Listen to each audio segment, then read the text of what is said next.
izləyənlərim, xoş gördüm sizləri. Bir İmişli rayonu vətəndaşı olaraqdan sözümüzü müəyyən yerlərə deyirik, amma sözümüz çatmır. Video vasitəsilə İmişli rayonu icra başçısından, bələdiyyədən artıq dərəcədə xahiş edirəm ki, baxın bu vəziyyəti görürsünüz.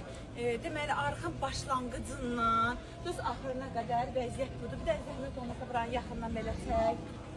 Bax, bura zibil atırlar, sonra bunun altından gedən zibillərə baxın. Gələn gedən buranı tualet kimi istifadə edir. Ümumiyyətlə bu tərəfdə ayaq yolu yoxdur, millət hara getməlidir, bunu da fikirləşəndə, amma gələn gedən buranı ayaq yolu kimi istifadə edir. Burada çayxana var, kafe var, burada çörək yeyirlər, natəmizlikdir, gətirirlər zibil atırlar. Çox xahiş edirəm sizdən, gətirin bura bir dənə zibil konteynerləri var. Ondan 2 dənəsini qoyun ki, millət gətirib zibilini ora atsın, gətirib bura atmasın. Vallahi uşağımızın əlindən tutub buradan keçirir, o iyini, qoxunu bizim uşaqlarımız alır. Xəstəliyi biz özümüz yayırıq.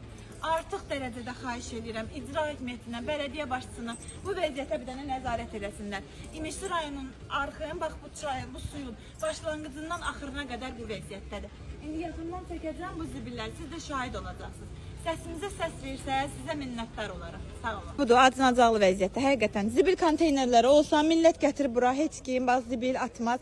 Deməli, kafenin altı boyunca da zibil gedir ta şeyə qədər. Deməli, rayonun qutaracağına qədər. Başlanğıcı da oradadır, eyni qaydadadır. Əgər ki, burada zibil konteynerləri olsa, 2 dənə, 3 dənə, heç kim gətirib zibilin bura atmaz. Bu qədər də natəmizlik olmaz.